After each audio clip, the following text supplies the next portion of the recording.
여러분 안녕하십니까? 지금 재판을 받고 있는 이재명이 조국이 선거 이겼다고 그야말로 기고만장해 있습니다. 검찰에서도 이 검수완 박 다시 꺼내두고 있습니다. 지금 조국 사건만 해도 그렇고 지금 이재명 사건 또 여기에 문재인 이준석까지 그동안 수사해야 될 걸 수사를 되도록 하지 않아서 지금 검찰이 비난받고 있는 게 너무나 많습니다. 자, 지금 이원석 검찰총장이 제대로 수습하지 않은 5가지를 지적받았습니다. 처음부터 제대로 수사를 했더라면 지금처럼 이런 혼란한 상황은 오지 않았을 겁니다. 그 5가지 중 하나는 일단 이재명 사건, 우선은 쌍방울에 대한 사건을 들고 있습니다. 쌍방울의 대북송금, 이게 대북송금 100억 정도, 800만 달러 우리 돈으로 100억 되는데 이게 이재명의 지시로서는 불가능하다. 이미 이 사건과 관련해서는 그 밑에는 아화영은 이재명의 보고도 했고 쌍방울의 부탁도 했다는데 지금 변호사 입회하에 이 2번이나 진술이 나왔던 것이었습니다. 그래서 이것은 이재명의 뇌물 사건이다. 이 100억 원의 뇌물은 정말 큰 사건입니다. 그러니까 주변 관련된 국정원의 관련 문건도 나오고 증거가 나와 있는 상태인데 쌍방울 대북송금 관련해서는 이재명에 대해서 기소를 하지 않고 있다는 겁니다. 그리고 또 이재명 관련 사건인 법인카드 지금 공익제보를 했고 신고했는데 2년이 지났는데도 아직도 기소를 하지 않고 있다고 말하고 있습니다. 이재명 법카 관련해서는 부인이 김혜경 씨가 경선 과정에서 민주당 의원들에게 밥 사준 거, 그게 10만 4천 원, 여기 돈 외에 지금 다른 수사를 하지 않고 있습니다. 이 법인카드로 소고기 사고, 과일 사고, 초밥 사고, 차례상 차릴 때 썼던 비용 등 해서 이재명이 썼던 게 너무나 많습니다. 이걸 아직도 수사하지 않고 있습니다. 그리고 후원금 쪼개기 쌍방울 김성태를 통해서 진술이 되어 있고 나온 사건입니다. 이런 이재명의 의혹을에 대해서 왜 수사를 하지 않는가? 이원석 검찰총장은 지금 의도적으로 눈을 감고 있지 않을까? 그래서 지금 새로운 법무부 장관도 빨리 수사를 하라. 이게 한동훈 비대위원장이 과거에 법무부 장관으로 있을 때도 이게 왜 제대로 수사가 되지 않았냐는 비판도 나왔었습니다. 첫째가 이재명에 대한 수사, 2번째가 문재인에 대한 수사가 이루어지지 않는다고 서정호 변호사가 말하고 있습니다. 먼저 문재인 사건 관해서는 문재인 사위였던 서창호 씨 취업 특혜 의혹 키맨으로 불리는 박석호 타이이스타젯 대표와 이상직 전 국회의원이 이스타항공에 수백억 원 손실을 끼친 혐의로 징역형을 선고받았다.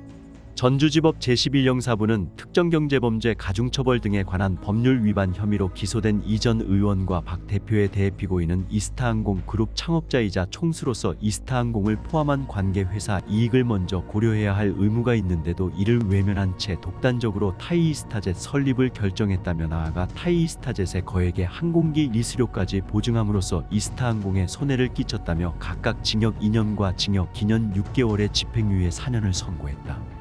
재판부는 피고인은 언론 등을 통해 타이이스타젯 설립 관련 의혹이 제기되자 타이이스타젯과 이스타항공 관계를 부인했고 IMSC 진성 채권을 부당하게 훼손해 피해자들이 본 전체 피해는 수백억 원에 이른다며 피고인의 무리한 결정에 따라 시급한 현안에 대처해야 할 회사 임직원이 불필요한 업무를 수행했고 결국 피해가 회사 주주와 채권자에게 전가됐다고 지적했다. 재판부는 이날 문재인 전 사위도 언급했다. 재판부는 타이이스타젯 직원 서 씨가 2019년 6월 7일께 박석호에게 이스타항공이 타이이스타젯으로부터 받는 항공기 임대 비용 지급 보증 관련 수수료를 다시 완화해주는 방안을 검토하고 있다는 취지의 이메일을 보냈다며 서 씨가 이스타항공 누구로부터 어떤 상황을 전달받았는지 명확하지 않지만 서 씨가 허위 내용을 박석호에게 보고했을 것으로 보이지 않고 이스타항공이 실제로 지급 보증 수수료를 반환하기로 계획했을 가능성이 있다고 했다. 총선 승리 정당인 민주당과 조국혁신당은 개표 결과를 마냥 기뻐할 수 없는 상황이다. 아직 두 정당의 이재명 조국 대표에게는 사법 리스크가 엄연히 남아있기 때문이다. 이미 리더십 위기가 그대로 있음에도 유권자들은 야당 심판보다 정권 심판을 더 원했다. 두 대표에게 윤석열 정권을 심판할 힘을 주는 정치적 판결을 사실상 내린 것이다. 하지만 사법적 판결은 정치적 판결과 다르다. 오로지 법리에 따라 해석하고 판단하게 된다. 유시민 전 보건복지부 장관은 지난 4월 10일 밤 MBC 개표 방송에서 지금부터 정치는 없고 모든 결정은 법원으로 가게 됐다면서 이제부터는 분석이 불가능하다고 표현했다. 총선이 끝나고 난 뒤 이 2명의 야당 지도자에게 정치의 시간은 가고 법정의 시간이 찾아왔다. 이재명 대표는 2022년 3월 대선 낙선 이후 줄곧 사법 리스크에 시달려왔다. 상대 후보였던 윤석열 대통령이 한동훈 법무부 장관, 이원석 검찰총장 체제를 구성한 후 이 대표 관련 수사가 대규모로 진행됐다. 검찰은 지난 2년 동안 서울중앙지검, 수원지검, 성남지청 등의 특수통 검사 50명 이상을 동원했다. 압수수색은 400건 민주당 주장에 이르렀다. 기소 역시 붙였다가 떼는 쪼개기 기소로 검찰권 남용이란 비판을 받았다.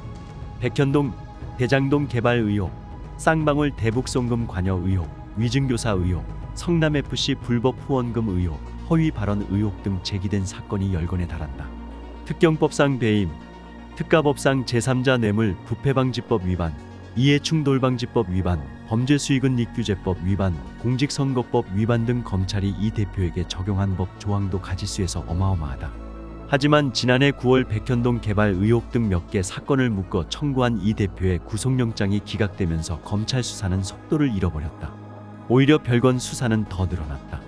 일부 사건에 대한 1심 재판이 시작되면서 이 대표는 총선 바로 전날인 지난 4월 9일 격전지 지원 유세는커녕 법정에 출두해야 했다. 공식 선거운동 2주 동안 재판에 출석하는 날이 사흘이나 됐다. 조국혁신당 대표의 사법 리스크는 이미 현실로 다가와 있다. 조 대표는 자녀 인턴 확인서 허위 발급 등 입시 비리, 딸의 장학금 부정수수, 청와대 민정수석 재임시 유재수 전 부산경제부시장에 대한 특별감찰 무마 등 혐의로 기소돼 1심에서 동일하게 징역 2년형을 선고받았다. 최근 대법원은 이 사건을 3부에 배당했다. 대법원에서 유죄 최종 판결이 내려지면 조 대표는 구속된다. 최병천 소장은 조 대표는 이미 2심 판결을 받았기 때문에 아직 1심 판결도 내려지지 않은 이 대표에 비해 방어할 수단이 거의 없다면서 이런 의미에서 조 대표의 사법 리스크는 의미가 다르다고 말했다.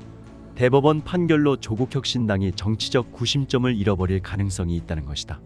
이원석 검찰총장 아무리 봐도 이 사람은 제대로 수사를 하지 않고 있다. 눈치를 보고 있다. 지금 현재 법무부 장관이 수사를 빠르게 하라라고 하니까 그것도 지연되고 있다. 가장 중요한 건 검찰인데 지금 검찰이 움직이지 않고 있다는 건 아주 심각한 문제입니다.